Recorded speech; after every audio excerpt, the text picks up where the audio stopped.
Spent too much time in California. Now I got that Rona.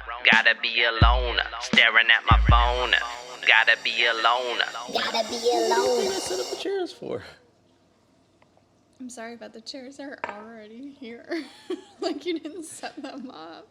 Well, I specifically sat on this side so that you could sit there. Well, don't say you set them up. I moved the drinks. Well, thank you. Hi, and welcome to the Alona Virus podcast. I'm your viral host, Judy. You're Quentin Quarantino. As we learned about in the first episode, I need to think of another quip, but I don't have one. So I'm your biology-sus. Anyway, this episode is our first guest. Features our first guest. Woo! Her name is Nadine. We'll just do first names. Yeah. Just to save people's privacy. This thing could go viral. Too soon. Too soon. Too soon. And Nadine, fun fact, is also my blonde friend. True. My honey bear. Ooh. We're in quarantine together. We're in a pod. We're potting. We're podding in a pod. We are podcasting in our pod. How appropriate. Okay, but you're more than that. Thanks. Nadine is also a small business owner that is, who is very much affected by this public health crisis, which is also an economic crisis, I'm told. I don't know much about that end of things, but I'm more a public health guy, but I'm told the economy is flailing, floundering. Well, obviously, if people are stuck inside and can't work and... I always thought this place worked like a VCR. You could just press pause, go take a pee, and then come back and hit play. You telling me it doesn't work like that? I mean, you know the answer. Is that what you're telling me? You know the answer. Is that what you're telling me? What are you telling me? All right, so tell the people what kind of business you own. I own a small business, retail clothing. I have been in business for 10 years in Scranton, Pennsylvania. Nice. Mm-hmm. And so this is a successful, profitable business. Yes. Yeah. I mean, not in the beginning, but... Well, no. Yeah, But we're not talking about that. no, we're not. No, we're not. So, okay. And how long ago did this start affecting your business? What is today? Sunday, The 22nd? the 22nd. I would say about 2 weeks ago it started to slowly affect my business. But about 1 week ago, completely shut it down. All right. You burned through that pretty quickly. Yeah. So how did it first start to affect your business 2 weeks ago? Well, there was a lot of people were slowing down in coming to my business to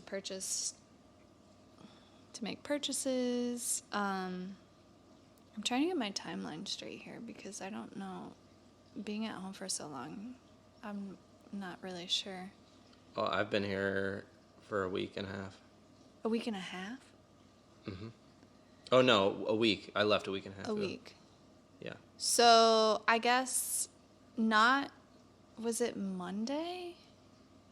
I hired a new employee because I needed help. I needed more help with my business. I hired an employee on Monday. Was that Monday? 2 Mondays ago. 2 Mondays. Was that 2 Mondays ago? Yeah. 2 Mondays ago. This is unrelated. So just as things were progressing normally, you needed help. Needed help. I hired someone on a Monday and had to call them on a Wednesday or Thursday and tell them that I wasn't really sure where things were going and I couldn't hire them because at that point, I think it was a Thursday, they were supposed to come train and I had really no work for them because people weren't shopping. And I couldn't train her if people weren't coming into the store. So I had to tell her, unfortunately, the job was no longer available. So only 3 days later. Yeah. So people gradually stopped coming in as much, and then I know you had to make the decision. You had to think about whether or not you wanted to stay open. There was a time where the decision was not made for you by policy, and you had to decide whether or not to stay open. Correct. It was getting more apparent that, it was not appropriate for me to stay open. I have a younger clientele, so they were not very aware, but still shopping for clothing. Not as much, but still coming in and shopping for clothing. And I honestly was terrified. I was trying to do whatever I could to keep things clean. My hands were bleeding from trying to keep doors sanitized, hangers, everything in the store sanitized. And would you say that your customer base was taking it seriously? No, they weren't, which was the scary thing. And what makes you say that? What makes me say that? Well, I'm thinking about that one person that you said came in. Oh, well, I did have a person come in who joked and said, "Oh, I'm supposed to be in quarantine, but I'm out shopping instead," and laughed about it with their friends. And that really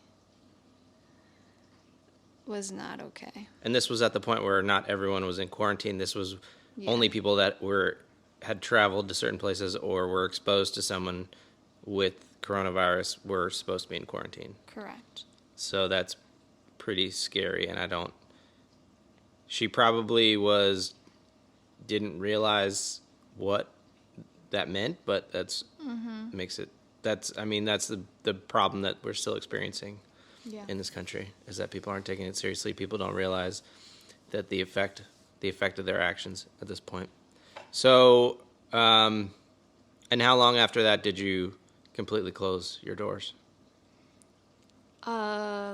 The next day, I would say. Before it was legally mandatory, I closed my doors. For the safety of yourself and your community? Yeah, because it didn't seem like the right thing to do. People were not taking it seriously. And I was doing my best to keep things clean, but there's really no way to do that with a clothing store. There are clothes everywhere, hangers that people are touching, and I just felt like I couldn't keep up with it. I couldn't keep myself and my family safe. I couldn't keep the community safe and people that were coming through my doors. So I had to make the tough decision to close. But you made the smart decision, and by not exposing yourself and potentially some of your customers, you may have helped stop a certain line of transmission that may have saved some lives. So, that's more important than clothing, right? Oh, absolutely. It was tough, though, because I saw other businesses around me. They were just kept their doors open and promoting, buying clothing and all sorts of things. And it was a tough decision seeing it all around me that people were open, but it just did not feel right. Well, I get wanting to dress up during quarantine. I've been dressing to the nines pretty much every day. How about you? Pretty much not. Yeah, I don't understand people that want to buy clothes right now. It doesn't make sense to me. I don't either.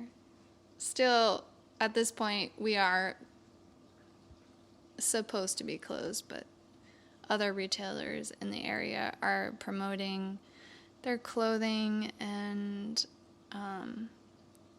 drive up and pick up services and delivery services, and it just still, at this time, I feel like I can't promote that. It doesn't feel right.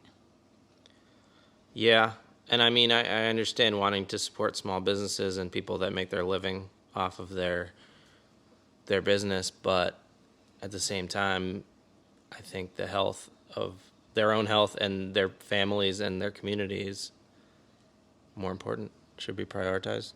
Yeah, clothing is non-essential. We all have a lot of clothing. And you heard it from a clothing store owner. You got enough clothes For now. for a couple months. And so there's a list that you actually sent to me that dictated in Pennsylvania what businesses are deemed essential and non-essential, right? Yes. And retail clothing does not fall under the essential. Correct. Do you know someone that has an essential business? I do. My father. And what sort of business does he have?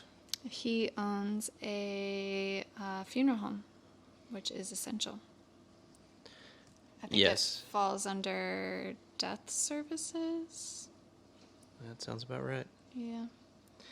And he may be one of the unfortunate few that has more work because of this. Correct. And he's also over 70, so it really frightens me. Because he's dealing with the public on a daily basis? As of now, he's been able to meet with families through phone conversations and delaying burials and services, but it's only going to increase, I believe, in what he has to deal with. Has anyone in this area died of the coronavirus? Not that I know No, I don't think so. of. I don't think so. There's only, last time I checked, one confirmed case in this county, Yeah, and they're not dead. but I think there are a lot of unconfirmed cases, and who knows? Yes, but I think that they would be confirmed if they were dead. Maybe. It's a pretty obvious death at this point. Okay. This is a Well, if you say so. terrible viral pneumonia. Yeah, so So probably not. probably not.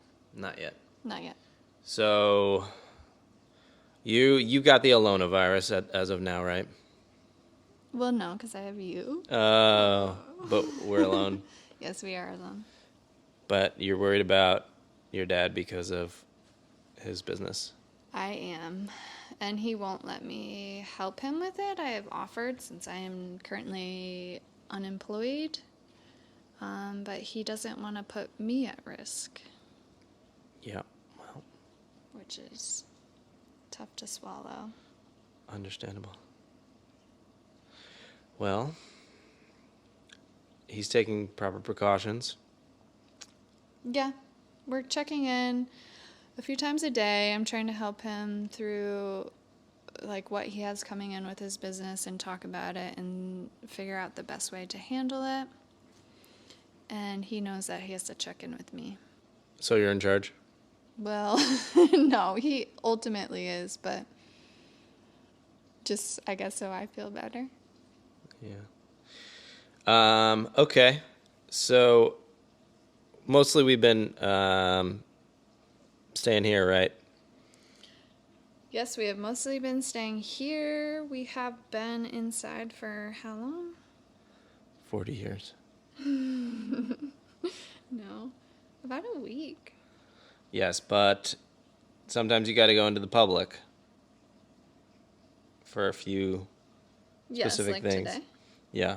What'd you do today? today? I went to the grocery store. It was terrifying.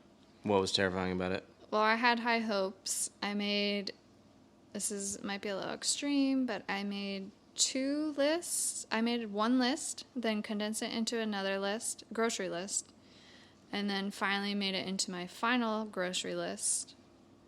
So I felt very prepared. I also took a list for my father, because I don't want him to be exposed more than he has to. And I went to the grocery store at 9 a.m. on a Sunday, thinking I would avoid crowds. And the experience I had was just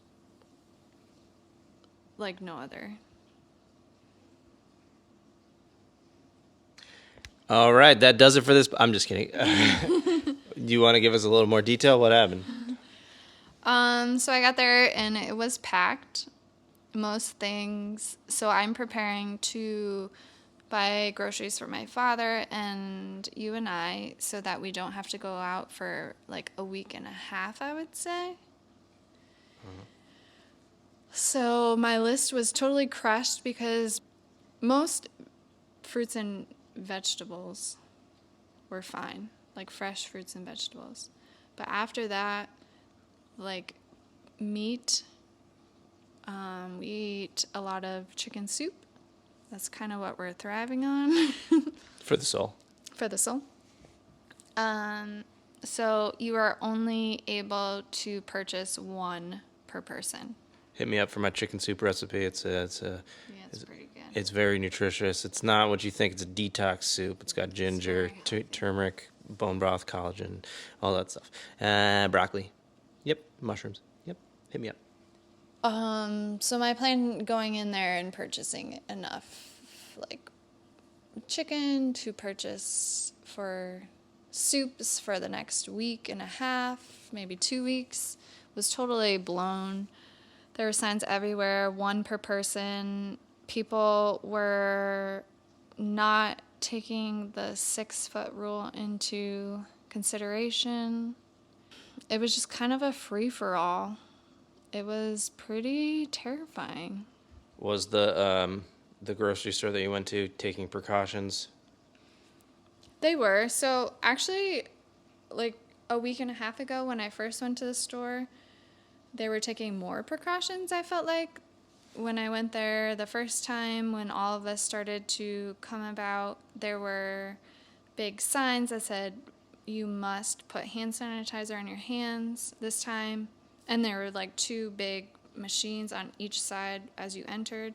This time there was no sign, just one like tucked away on the side of hand sanitizer. People were using it, but it wasn't so apparent that people had to. And I felt like people weren't taking anything into consideration. Like, But you were prepared. You were wearing tight clothes. yes. And then one glove, right? So I didn't wear a glove, I have to admit, because I felt like, what if I have one glove? What's that gonna do? Well, that's your picking glove.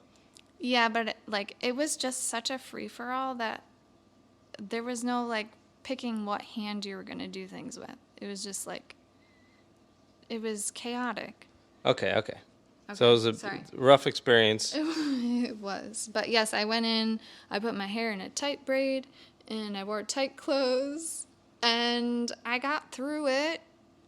But then I got home and directly took a shower. Which is what you're supposed to do. And I went and sanitized the steering wheel and the doorknobs and all that stuff. And then we systematically sanitized every item that you bought. Which might be a little extreme, but I mean, you don't really know. No, and I think it is overkill, but we don't have much else to do. That's true. We're both not working. One thing I have to say, I came home. I'm working right now. You are. I came home and I was in tears because I didn't like the way that people were acting. I saw a lot of old people by themselves grocery shopping, and that really broke my heart. Oh, it's just really hard to see everything that's going on, and it's sad. Well, firearm sales are up. I have nothing to say about that. Yeah. Yeah. Okay. So if you didn't have the coronavirus right now, what would you be doing right now? It's a Sunday, so I would have had a long week of work and had a day off and getting ready for my long week of work coming up. By doing what? Checking emails, making sure all of my orders were coming through for my store, just business stuff. Okay. This is boring. No, that's fine. What else? All right. What are you most afraid of given the context of what's happening? I would say the health of everyone, people's health. I just can't stand to see people sick. It's heartbreaking. I mean, my business and my future financially doesn't really matter compared to what other people are dealing with. People that don't have money and people that are struggling and people that the healthcare system, I feel like I'm not talking in a sensible manner. Yeah, it's because what is this noise that we're hearing? So much. Oh, it's the dishwasher. Yeah. There's just so much. I'm just worried about other people, honestly. I'm worried about my father, mostly. I'm worried about the people I love. I'm worried about the old lady in the grocery store that I saw. I'm worried about people. Pause for tears. But by staying home and doing our best to distance, it's all we could do, right? Yep, we're doing it right now. We're doing it. Okay. And what good do you think is going to come from this experience? Or what good already has come from this experience? I think people will get in touch with what really matters. I don't think you and I have fought since you've been home, which is pretty good. You heard it here, folks. I mean, there's no reason to. There are more important things. Yep. It gives you some perspective. Gives you perspective, for sure. Perspective. Yeah. Well, anything else? There's a lot else, but... Okay. Anything else that you want to say right now? Well, let me think about it and get back to you. Am I supposed to just sit here and wait? No. All right, everybody. Wash your hands. Wash your butts. Thanks to Nadine for being the first guest on the Alona Virus podcast that no one will ever listen to. You did great, kid. And you find me at the Alona Virus on Instagram. And you can leave me a message or be on the podcast or whatever the hell you want. Oh, I have one more thing. Oh, we got one more thing. Today, I haven't seen my dad in like 2 weeks, maybe more because of all of this, and we're afraid to get together. But today, we took a walk and we stood on each side of the road. We took a social distancing walk. It was great. And by stood, you mean walked? Yeah. And who do we have here? Yes. Dog. All right, the ending has been a little weak, but okay. Spent too much time in California. Now I'm in Pennsylvania. Pennsylvania.